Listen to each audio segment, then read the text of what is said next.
Bonsoir, j'espère que tu vas bien.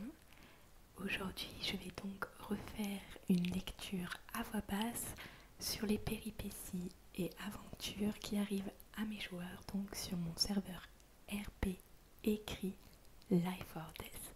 J'avais commencé une playlist sur les intrigues liées à des camps de PNJ, donc survivants, et je vais donc la continuer aujourd'hui. Ça faisait pas mal de temps. Il faut savoir donc qu'il y a plusieurs survivants réveillés tous du jour au lendemain en 2031 au fur et à mesure, mais il y a aussi donc des camps de PNJ survivants eux aussi qui eux par contre ont évolué et ont construit leur propre camp sur des années, c'est-à-dire environ 10 ans. Donc pour vous le rappeler, dans chaque zone il y a un camp de PNJ. D'ailleurs, je vous invite à aller écouter les autres vidéos donc sur les camps de PNJ ainsi que toutes les autres intrigues liées à ces camps. Il y a donc le camp Island qui se trouve vers le nord, dont on n'a plus vraiment de nouvelles depuis que les survivants les ont attaqués, infiltrés. Il y a le camp Elite dont vous avez rencontré quelques personnages, dont notamment Alix. Il y a le camp donc au sud, donc le camp Rox. Cette lecture sera donc basée sur ce camp, donc le camp Rox. Et il y a un autre camp aussi sur une île, donc le camp Mandalore.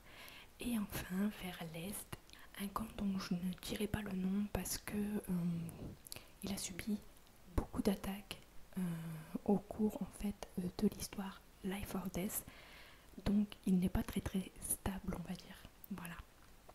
Souvenez-vous, si vous avez suivi donc les autres vidéos, il y a le chef d'un QG de survivants, donc Jack, qui a rendu visite donc à la chef des Rox, au camp Rox, afin d'essayer d'établir des liens pacifiques, parce qu'il faut savoir que les Rox sont plutôt un camp de pillards, on va dire.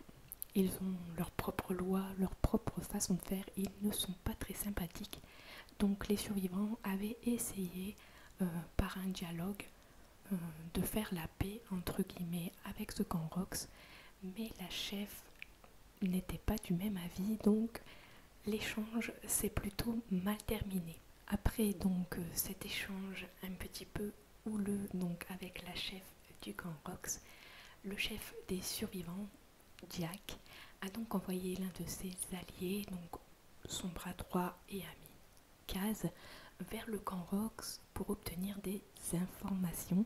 Et c'est ce que je vais vous lire donc aujourd'hui. Il est temps maintenant de te détendre donc sur cette lecture. Pense à t'abonner, à mettre un petit pouce bleu afin de m'encourager. C'est parti. Après plusieurs jours à rechercher le camp Rox, du fait qu'il ne connaît pas sa localisation, Kaz va arriver devant une sorte de camp. Il n'a aucun équipement sur lui, ni même d'armes.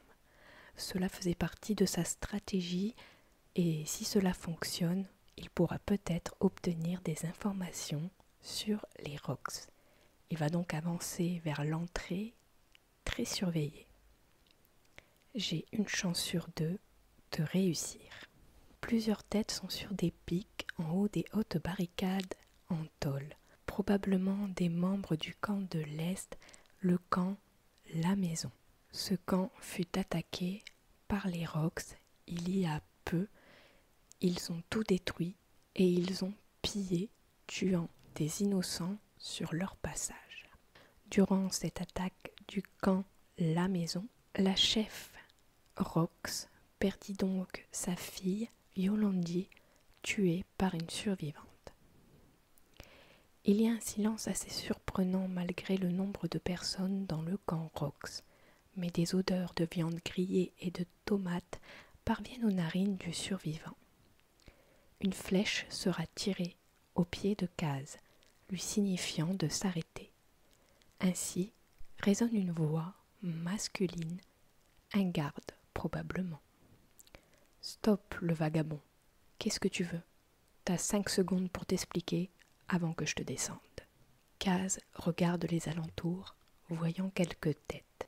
Puis lorsque la flèche vient se planter près de son pied, il dira « Je souhaite parlementer avec votre chef. Je cherche protection et vie paisible. » Même si la première partie de la phrase de Kaz était vraie, il savait qu'il n'était à l'abri de rien avec ces personnes. Jack l'avait prévenu.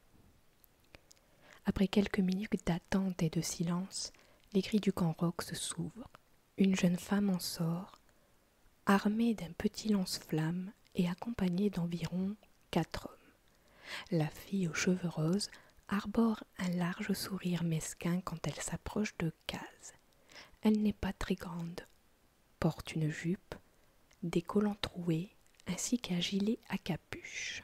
« Salut beau gosse, on dirait que c'est ton jour de chance. » Les 4 hommes viennent autour de Kaz le survivant. Bien sûr, ils sont lourdement armés. La jeune fille, elle, n'est plus qu'à 1 mètre du survivant. « Inspection, messieurs », ordonne-t-elle au groupe, lorgnant Kaz du regard. Petite parenthèse au sujet de cette jeune fille aux cheveux roses, il s'agit donc de Suzy, l'un de mes PNJ. Sachez que Suzy avait disparu depuis tout ce temps après donc l'explosion du dôme au-dessus de la ville de Kennecott. Alors là, pareil, je vous invite à aller voir les autres vidéos afin de mieux comprendre.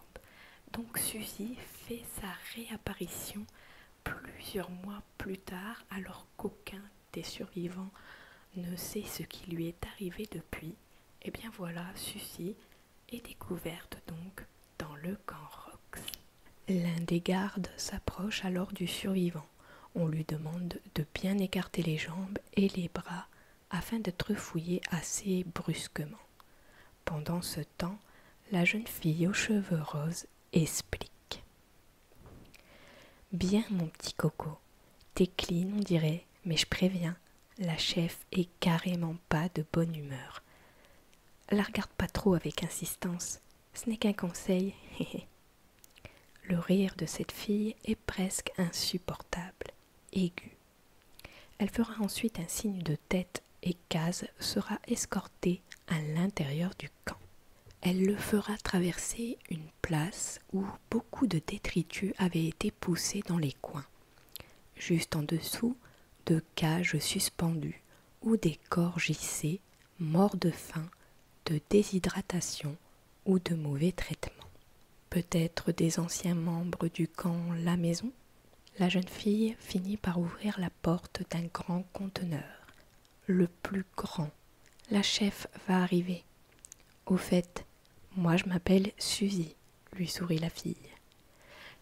Kaz entrera alors dans une pièce peu éclairée, une sorte de salon avec quelques poufs, de nombreux tapis, un fauteuil et en face un trône.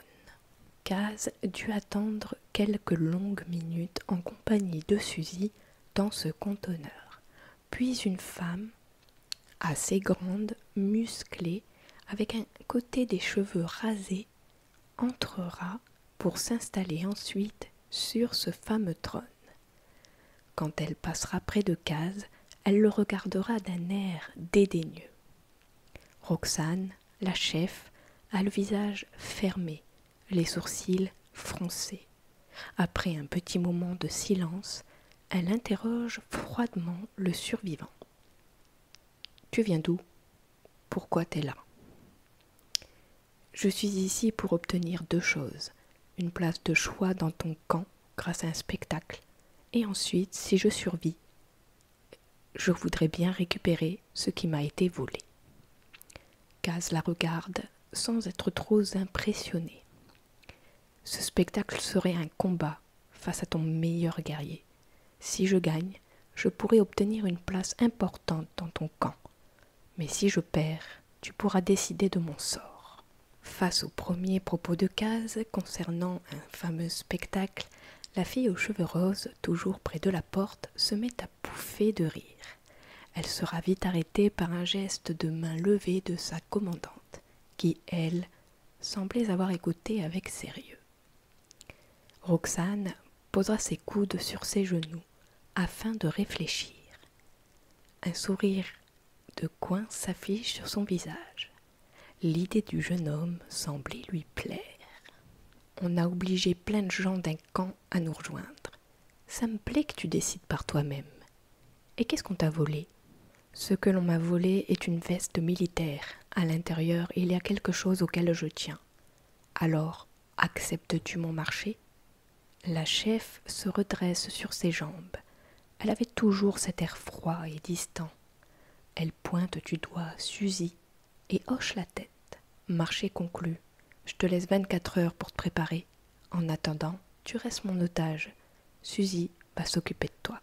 À ce moment, la fille aux cheveux roses lève les yeux au ciel et réplique.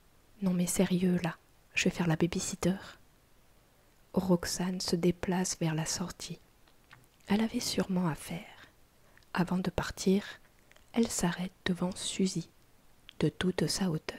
La dernière fois que je t'ai laissée avec quelqu'un, elle est morte. On verra si tu fais mieux cette fois-ci. Roxane sortira en claquant la porte, comme si sa propre remarque avait ouvert une cicatrice. Encore une petite parenthèse pour vous dire que voilà, Roxane a réagi comme ça par rapport à Suzy, parce que justement, lors de l'attaque du camp La Maison, Suzy était censée protéger donc sa fille Yolandi. Et finalement, Yolandi est morte, assassinée par une survivante. À l'extérieur, il faisait chaud. Les gens avaient sûrement fini leur repas, ce qui expliquait l'odeur environnante de nourriture. Il y avait bien plus de passages à présent, des membres du camp Rox, des esclaves également portant de grosses chaînes au cou. Quoi qu'il en soit, Kaz était observé à chaque fois que quelqu'un passait non loin de lui. Les pas provoquaient pas mal de poussière. Autour du survivant, les habitants ne faisaient aucun signe. Ils se permettaient juste de le fixer sur leur passage, le bousculer parfois, ou l'ignorer. Kaz ne faisait pas encore partie des Rox. Quant à Suzy, elle a un sourire de coin, mais semble être curieuse. Elle va se percher sur une caisse en métal pour s'y asseoir. Elle répond d'abord par rapport au pillage. « Tu parles des Rox ou de moi ?» Suzy semblait s'amuser avec des réponses mystères. Tout en se pinçant la lèvre, elle lorgne un peu Kaz. « T'as pas l'air blessé, puis si tu l'es, t'es complètement débile de vouloir te battre. » Kaz soulève son haut et laisse apparaître un gros bleu au niveau des côtes. Puis, lorsque Suzy aura vu la blessure, il lui expliquera. Fêlure des côtes. C'était il y a presque 3 semaines, mais je préfère prévenir que guérir. Suzy saute par terre. Moi, j'ai toujours pillé. Enfin presque, j'ai commencé une fois sous le dôme. Elle se remet à marcher dans des sentiers un peu plus étroits, bordés de conteneurs. Tout en marchant, elle se retourne vers Kaz, plutôt souriante. Les Rox sont ainsi depuis 10 ans. C'est comme ça que ça marche ici. Suzy pivote à nouveau. Au moment où elle dit ça, Kaz pourra voir 2 hommes commencer à se battre, comme ça, au beau milieu d'une place en terre. Ils se battaient sûrement pour une jeune esclave. À côté, dans une cage. Je vais t'amener voir quelqu'un qui pourra t'aider. Pas besoin d'aide, ne t'inquiète pas. Je risque quoi si je libère cette fille dans la cage ? Demandera-t-il déjà prêt psychologiquement à se battre en faisant craquer ses doigts. Cet esclave n'avait rien à faire dans une cage, ni personne d'autre ne le méritait. Suzy le retint par le bras afin de l'arrêter. Non. Elle a l'air embarrassée, mais elle le cache bien vite en reprenant un air hautain et en soupirant d'exaspération. Suzy était lassée de la vie. Bon, écoute, peut-être que toi, t'as tes principes à la con, mais pas les Rox. Ne jamais s'interposer dans un combat ici. Comme pour le tien demain, je te rappelle. Suzy le tire. Elle se dirige dans une direction opposée, tandis que le duel se finissait par la mort d'un des adversaires, par plusieurs coups de bourrin.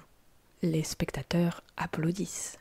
Je suis chargée de m'occuper de toi, alors s'il te plaît, me fous pas dans la merde aussi. Vous avez d'autres trucs à faire que d'attaquer les gens?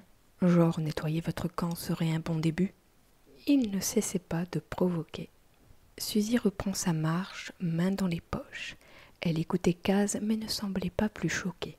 Elle frappe d'ailleurs dans une vieille conserve. La nuit allait bientôt tomber et ils approchaient du côté d'une falaise. Sauf qu'on ne pouvait pas vraiment admirer tout ce paysage car les conteneurs, parfois les uns sur les autres, brouillaient la vue. Au-dessus de leur tête, du linge pendait parfois. Les Rox vivaient un peu les uns sur les autres, parfois non loin des enclos de cochons ou de poules. Les esclaves, c'est bon pour les guerriers et aussi pour faire les tâches ingrates. Et aussi le sexe, et aussi comme des prisonniers de guerre. On en a fait plein du camp La Maison. Suzy finit par s'arrêter non loin d'un conteneur rouge, près d'une haute éolienne fabriquée. Bon, on y est. Suzy frappe plusieurs fois avec le poing sur la porte. « Aise, t'es là ?» Une voix masculine résonne quelques secondes ensuite. Oui, viens, Suzy. » La fille aux cheveux roses sourit à Kaz et le fera entrer. Ils entrent tous les deux donc dans ce conteneur qui ressemblait à un atelier ou un laboratoire. Ce que saura Kaz en tout cas, c'est qu'à l'intérieur, c'est le gros bordel et sûrement pour la première fois depuis des semaines, le survivant entendra de la musique venant d'un vieux poste. Encore plus impressionnant, il s'agit d'une musique de Maroon 5, Girls Like You. Suzy entre à la suite de Kaz et à ce moment, un jeune homme montre sa tête. Il se déplaçait sur une chaise de bureau à roulettes, se trouvant derrière une étagère remplie d'objets, de boîtes, de munitions. Le jeune homme tatoué entièrement sur ses bras avait un mug dans la main et lorsqu'il aperçoit Suzy et Kaz, il semble soudain comme gêné. Le jeune homme, dans la précipitation, éteint la musique et manque de s'étouffer avec la boisson qu'il buvait dans son mug fissuré. Il range un peu, passe une main dans ses cheveux et vient à eux avec un petit sourire, se grattant la tête. « Oh, je savais pas que tu venais avec... » Il regarde Kaz, mais pas comme les autres habitants, bien plus de sympathie et d'énergie. Il lui fait un signe de main. « Hé, salut !» L'air intrigué, il repose ses yeux sur Suzy. Tu m'expliques ?» Suzy doucement marchait dans cet atelier et observait les différents matériaux. Le garçon ne cessait de la regarder avec une certaine tendresse. Suzy lui répond alors. « Il vient de dehors, il veut faire partie des Rox. Demain, il y a un combat à mort, mais il est blessé.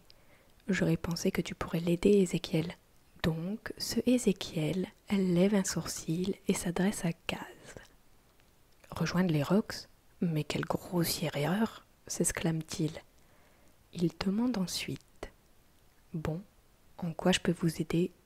Donc, le survivant a donc fait la rencontre d'un nouveau personnage qui n'est autre qu'Ézéchiel et qui semble assez bricoleur. En tout cas, il va accepter de l'aider pour le soigner. Il va même l'aider à lui fabriquer une petite arme de secours pour le combat du lendemain.